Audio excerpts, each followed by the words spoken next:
Hey guys, it's Marcus Newman, the Eastside video editor. Today I have with me Scout Pullano, the junior class president, and Jordan Grossman, the senior class president. And I'm going to be interviewing them just to get a basic idea of how the school year is going to go and how things are going to be different with COVID in place now. So the first question I want to ask you guys is, how is the election process different this year? How has COVID made it different or harder in terms of running and then just all the aspects? So typically, we would have to get signatures from our classmates and our teachers to sign off that, well, they know we're running and that we make a good candidate. And that's how we really get the word out that we're running. But this year, we weren't in person. So we had to do that virtually and just reach out to people over social media and all of that. So Um, social media's probably played a big role in just everything. Now with COVID, social media is kind of like taken over in terms of how everybody communicates now. And I think it's fair to say that it's probably had an effect on that too, right? Yeah, exactly. Jordan, what were you about to say before I cut you off? sorry, I was just gonna say that, I mean, it was the same for both of us, like for when we had to run for our respective classes, but I think the more important part was that it was delayed from the end of last year to the beginning of this year. So it took a whole month before we were elected, and then another 2 weeks after that until we had our representatives. So we're a little bit set back from where we would want to be at this point, because normally we would have already known who our entire SGA was last year. Right. Do you think that has created like problems? Do you think you like lost a lot of time in terms of being able to do stuff like setting up events? Do you just feel like you're behind? I mean, it's definitely a bit of an issue because now that like there is COVID and stuff, we can't really be doing anything inside for the most part, and they got to be outside. But since we started later, there's less good weather. Um, so I mean, we have an event planned this Sunday, and it's like a tailgate. And I mean, we had to rush to get that event in, but I think it'll still be a good event. Um, but I don't know how many more events we can have like that before it starts to get really cold, and then we can't do anything outside. Right, of course. It's the same issue I noticed with like restaurants now that we're getting into the colder months and everybody's kind of required to be outside. It makes it increasingly more difficult for school gatherings and such. Do you think, how do you think things will look over the next few months up until probably March in terms of school events and how they'll be limited and how they'll be run? I think we'll have to do a lot of online stuff for this year, and then if there's hybrid things in school, like for the people that are doing hybrid, we might be able to get some stuff done at the school, like some cool things. But it's gonna be hard to have like big events over the winter months. But I mean, at least my class, we're still gonna try our best to do whatever we can. So when I interviewed the freshman and sophomore presidents, they gave me the notion that in middle school SGA, it's much more teacher oriented. The teachers are often the ones calling the shots, and the students are kind of an afterthought. And then she made it clear that in high school it's much different and that the students have much more play in terms of making decisions and such. Would you agree? I would agree, yeah. Um, I mean, we do have Mr. Davis and Miss Radbill and all of our advisors. They do have a say, but I think because we do have the three vice presidents, the president, and then 20 reps, um, there are a lot of voices that have to be heard, but we all kind of agree on a lot of the things, and that majorly goes to one big voice, and that plays a huge role in our decisions.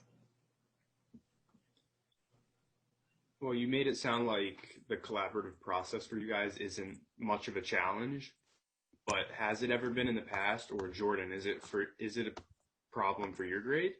I mean, there are a lot of times when we have like creative differences and stuff like that, but we're always working towards a common goal of, planning the best event possible or, promoting things in certain ways. But I mean, I think we have a lot of communication and collaboration within our um, respective grade student government. So, like me, my vice presidents, the 21 representatives we have this year, and our advisors, we're always working. I mean, we have to work together, but there's a lot of times when we do have some creative differences. So, Right. So with all the representatives, the vice presidents, the president, and then the teachers who are involved, there probably comes close to almost 30 different voices all.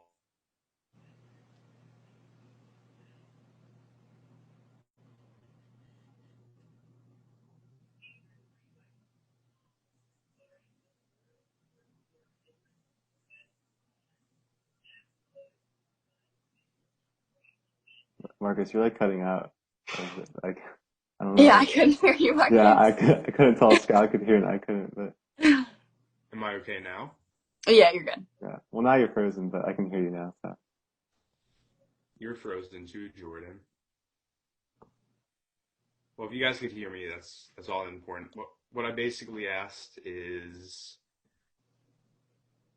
all those different people in the room, it's like, and all those different voices fighting to be heard, I'm sure it's like kind of overwhelming at times, but do you feel as the president that is it clear that you guys have more authority over all those other voices, or does the playing field kind of level out towards the end of the day when it comes down to it? I think since there are so many people in homeroom trying to discuss different issues that we don't have authority over everyone, but I think it is our responsibility to like have everyone under control and like kind of figure out like where people have their differences.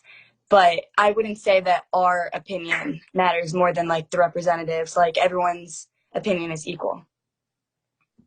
Right. So your role is basically to just kind of, rather than call the shots, you're just making sure that everybody's heard and everybody's included, and you're just making sure everything's like working well and Exactly. And then we distribute those ideas to the administrators and um, activities directors and people like that. right. So with all these different people that are all like all these different voices in SGA, obviously I'm sure it was hard already. Is it harder now with COVID in place? Does it add an extra layer of complication on top? yeah, yes, definitely, because well, usually when we're like in school, we can be in the homeroom like every day, bounce ideas off each other, stuff like that. But I feel like this year, and at least for this first, event that we planned, it's been a lot of me and my vice presidents. We've been working out like the kinks to that event. Um, and it's really hard to get all 21 of our reps involved. Like we can go there and say, what's your opinion on this or that? But it's really hard to get everyone together and come up with an idea all together. I feel like, at least for this first event, it's been more, we've been planning it, the four of us, and then our advisors, and then we've been just kind of, for details, we've been going back to our reps. And I hope that when we're back in school, and if hopefully we're back in school, we can get more of their opinions on specific things. But at least right now with COVID, it's really hard to get everyone involved. Well, you guys have both been in SGA in previous years, and you guys are both upperclassmen over your freshman and sophomore class presidents. Do you feel like you're at an advantage over them, like in terms of like knowing how things work and being able to do things more efficiently and effectively? Do you feel like you definitely have a better grasp than they do?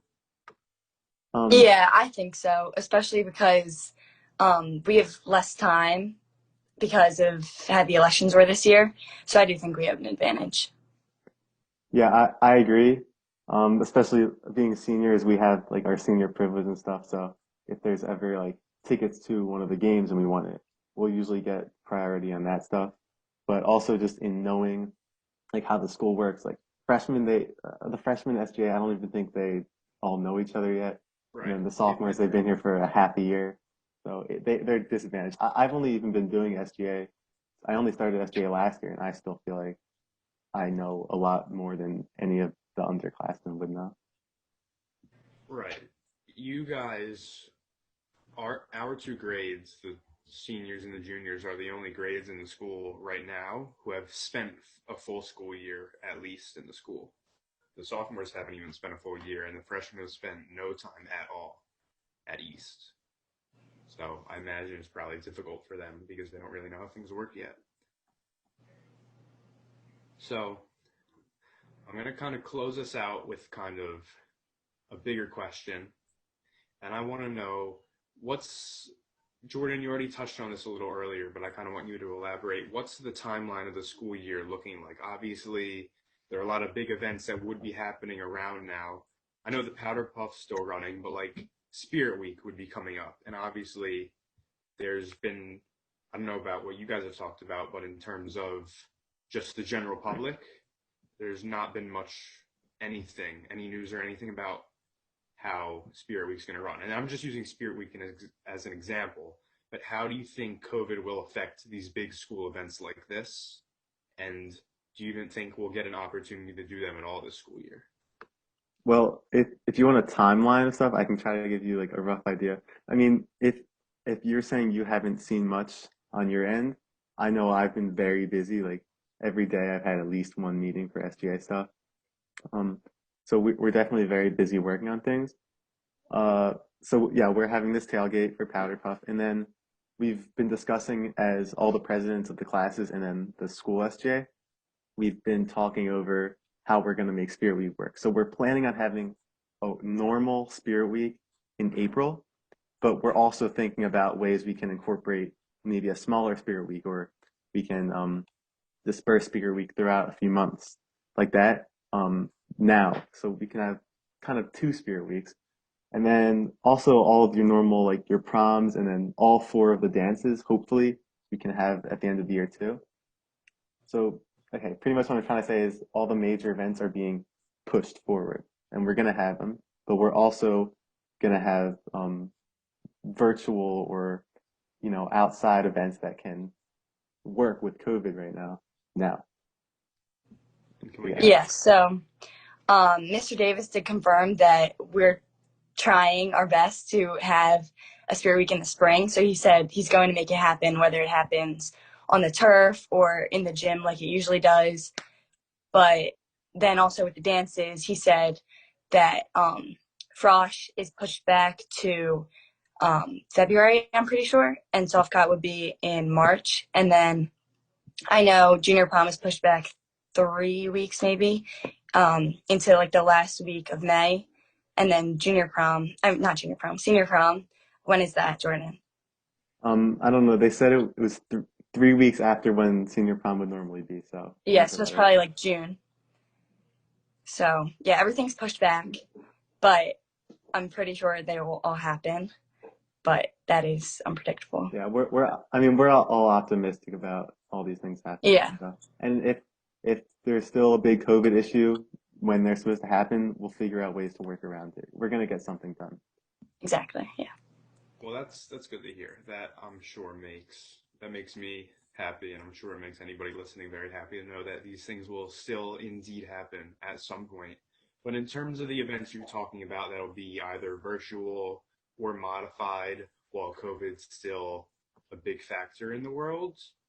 What can we expect from those, or is it kind of a secret or surprised, or is it just simply not known yet? There's a lot. I mean, there's a lot of unknown. Obviously we don't have every event planned for the whole winter, because winter is really going to be when it's going to be hard because we can't do anything outside. So it's going to be a lot of. I mean, we can, but it'll be cold. But there's going to be a lot of virtual stuff that we have planned. We're thinking about virtual talent shows, things like that. Uh, and then if we can, we're trying to think of some resemblance of a homecoming dance or some festival, something like that too. But there's going to be stuff. We're going to get a good amount of stuff out there. So stay tuned. Well, that's good to hear, and I look forward to whatever you guys have planned. But otherwise, that's all I have to ask you guys. I'm glad you could come out today for this interview. I enjoyed talking to you guys and getting some deeper insight into SGA. You guys have any closing thoughts or anything you want to tell anybody watching? I remember Gina, the sophomore class president, said if you guys have any if anybody has any suggestions for things that they could do, because suggestions are key right now and they're open to anything. Would you agree that that's probably a good way to look at it? Yeah, even though we do have the representatives and the vice presidents in our ears, I think we could use more suggestions from the class and the school as a whole. So I definitely second that.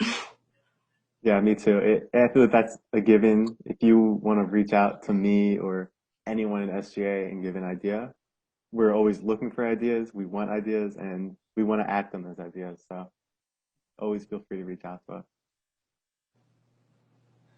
Awesome. Thanks, guys. It's been a pleasure. Have a good rest of the day. And Thank you. This should be up within a few hours. All right, Awesome. thanks, Lucas. All right. Bye. Bye. Bye.